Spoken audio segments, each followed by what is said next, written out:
नमस्कार दोस्तों, आप सबका स्वागत है इस ऑनलाइन क्लासेज में। और साथियों, आज हम पढ़ने जा रहे हैं बीएड प्रथम वर्ष को लेकर। और बीएड प्रथम वर्ष के अंतर्गत आज का जो हमारा शिक्षण विषय है वह है हिंदी का शिक्षण शास्त्र को लेकर। हिंदी का शिक्षण शास्त्र के अंतर्गत हम इकाई तृतीय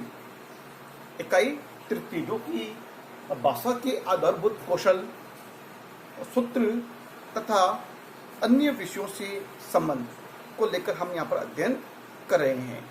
और इसी अध्ययन के दौरान आज का जो हमारा प्रकरण है वह प्रकरण है लेखन कौशल एवं पाठ्य सामग्री। तो लेखन कौशल के दौरान ऐसी कौन कौन सी पाठ्य सामग्री है उसको लेकर आज हम यहाँ चर्चा करेंगे। और इस प्रकरण में हमारा जो आज का प्रकरण है कि आधारभूत कौशल पर है और मुख्य बिंदु हमारा लेखन कौशल रहेगा। तो लेखन कौशल को हम लेखन कौशल किसे कहते हैं और लेखन कौशल भाषा के जो 4 आधारभूत कौशल हैं उन कौशलों में लेखन कौशल का महत्व क्या है और ये क्यों आवश्यकता है। साथियों, किसी भी हम प्राचीन काल से जब देखते आ रहे हैं कि जब लिपि का विकास नहीं हुआ था मनुष्य के लिए, जब लिपि का विकास नहीं हुआ था तब मनुष्यों ने उससे पहले मनुष्य उन बातों को या तो शिलालेखों पर, ताड़पत्रों पर लिखते थे। लेकिन जब लिपि का विकास नहीं हुआ होगा तो बातें और सब ये बातें, कहानियाँ, लोक संस्कृति आगे कैसे बढ़ी। तो साथियों, बात यहाँ पर आती है कि उस समय केवल मौखिक बातों के द्वारा या फिर मुख के द्वारा कही गई दंत कथाओं के माध्यम से उन बातों को याद रखा जाता था या फिर लोक नाट्य के माध्यम से, लोक गीतों के माध्यम से उन बातों को एक पीढ़ी से दूसरी पीढ़ी में हस्तांतरित किया जाता था। लेकिन जब लिपि का विकास हुआ तब उन बातों को लिपि के माध्यम से उन मौखिक संकेतों को, उन ध्वनि संकेतों को, जो ध्वनि को उच्चारित हम करते हैं, उस ध्वनि को हमने लेखन के रूप में इस्तेमाल करने लगे। कि जैसे मान लीजिए उच्चारण में ध्वनि है क, तो क का अपना प्रतीक चिन्ह किस प्रकार से होगा, तो उस प्रतीक चिन्ह को हमने किसी भी वस्तु पर उकेरने के लिए, जिस प्रतीक चिन्हों को हमने उसकी पहचान करने के लिए उसको लिखना प्रारंभ किया, तो वो कहलाया लेखन कौशल। और लेखन कौशल का विकास इस तरह से होता है। और आज हम लेखन के महत्व को ध्यान में रखते हुए हम जानते हैं कि लेखन के माध्यम से ही हम किसी भी समय के इतिहास को या किसी भी घटना को या प्राचीन काल से जुड़ी हुई कोई भी ऐसी संदर्भ ग्रंथों को हम लिखित रूप में इसको अभिव्यक्ति प्रदान करते हैं, तो उसे कई कालांतर या कई लंबे समय तक हम उसे सुरक्षित रख सकते हैं।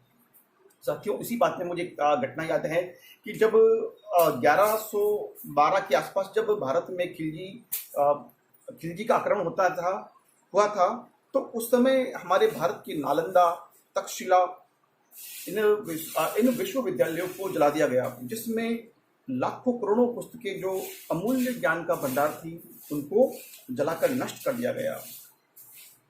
तो उस लिखित सामग्री को लिखने में कितना समय लगा होगा, कितनी मेहनत और परिश्रम लगा होगा, तो उसका एक लिखित कितना ज्ञान को उसने जला दिया गया बाहरी आक्रमणकारी के द्वारा। तो कहने का मतलब है कि लिखित सामग्री को लंबे समय तक संजोया रखा जा सकता है। तो आइए साथियों, हम अपने बढ़ते हैं आज के मुख्य शिक्षण बिंदु एवं प्रकरण की ओर। मुख्य शिक्षण बिंदु है लेखन कौशल एवं पाठ्य सामग्री। ध्वनियों का लिपि संकेतों के रूप में रूपांतर लेखन कहलाता है। जो ध्वनि संकेत, जो मुख से उच्चारित होने वाली जो ध्वनियां हैं, जिनका कोई शास्त्रीय अर्थ निकलता है, उन संकेतों को हम प्रतीक के रूप में लिखते हैं, तो वो ध्वनियां क्या कहलाती हैं? लेखन कौशल कहलाती हैं। उसके बाद में ध्वनियों के लिखित प्रतीक वर्ण कहलाते हैं, जैसे आ, ई, क, च और म आदि। उन ध्वनियों के लिखित प्रतीक वर्ण, जिसे मुख से उच्चारित होने वाली ध्वनियां हैं, इनको लिखने की जो विधि है या कला है, कौशल है, उनको हम लेखन कौशल कहेंगे। लेकिन जो मुख से उच्चारित होने वाली जो ध्वनियां हैं और उन प्रतीकों को हम वर्ण कहते हैं। वर्ण चाहे स्वर वर्ण हो चाहे वो व्यंजन वर्ण हो, तो उनको हम वर्ण कहते हैं। जैसे कि आ, ई, अ, ये सारे स्वर वर्ण आएंगे। और इसी तरह से क है, म है, प है, च है, ये समस्त तरह के जिसमें जो स्वर की सहायता से जिनको उच्चारित किया जाता है वो सारे वर्ण व्यंजन वर्ण कहलाएंगे। तो कहने का मतलब जो ध्वनियां हैं उन्हें हम वर्ण कह सकते हैं। तो साथियों अब इसमें लिखा हुआ है कि लेखन व्यवस्था का व्यवहार प्राय अभ्यास पर निर्भर करता है। बिल्कुल सत्य है कि कहीं भी लेखन कला कौशल का जो विकास होगा वो कहीं ना कहीं अभ्यास पर ही निरंतर अभ्यास करता है। बिना अभ्यास के कुछ भी संभव नहीं है। कहते हैं ना कि करत करत अभ्यास के जड़मती होत सुजान, रसरी आवत जात थे सिल पर परत निशान। कि बिना अभ्यास के हमें जीवन में कुछ भी हासिल नहीं होता है। और जिस कार्य में हमें एक प्रवीणता, एक सिद्धहस्तता या हम ये कहें कि उस काम को हम एक बहुत ही सावधानी के साथ में और सटीकता के साथ में और शीघ्रता के साथ में कर पाए,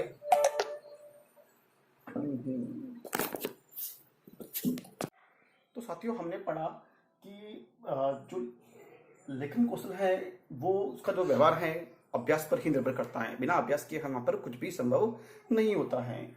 अगला जो बिंदु है, लेखन कौशल की प्रक्रिया के आधार पर लिखित भाषा शिक्षण के 3 सोपान माने गए। भाई लेखन कौशल के यहाँ पर मुख्य रूप से 3 कौशल माने गए। वो 3 कौशल कौन से हैं जिन पर लेखन कौशल मतलब का एक आधार है, लेखन कौशल जिन पर निर्भर करता है। तो 3 कौशल है। सबसे पहला है वर्ण लेखन। साथियों वर्णों का जो लेखन किस प्रकार से किया जाए, उनकी बनावट, उनका उच्चारण, उनकी लेखन की शुद्धता, इन सभी को लेकर सबसे पहला जो कौशल है। उसके बाद दूसरा जो कौशल है शब्द एवं वाक्य रचना। साथियों वर्ण उच्चारण तो आपको एक प्रारंभिक अवस्था है, लेकिन उसके बाद में शब्द और वाक्य रचना, क्योंकि वर्ण के बाद शब्द बनते हैं, शब्द के बाद वाक्य बनते हैं। तो शब्द रचना भी आपकी उतनी ही सटीकता से होनी चाहिए, उतनी ही शुद्ध स्पष्ट होनी चाहिए, क्योंकि शब्दों का सही क्रम हमें बनाना आना चाहिए। और उसके बाद में उस वाक्य में कोई भी शब्द बड़ा छोटा या वर्णों का एक क्रम और आकार एक सही होना चाहिए। उसके बाद में है आत्मा अभिव्यक्त लेखन।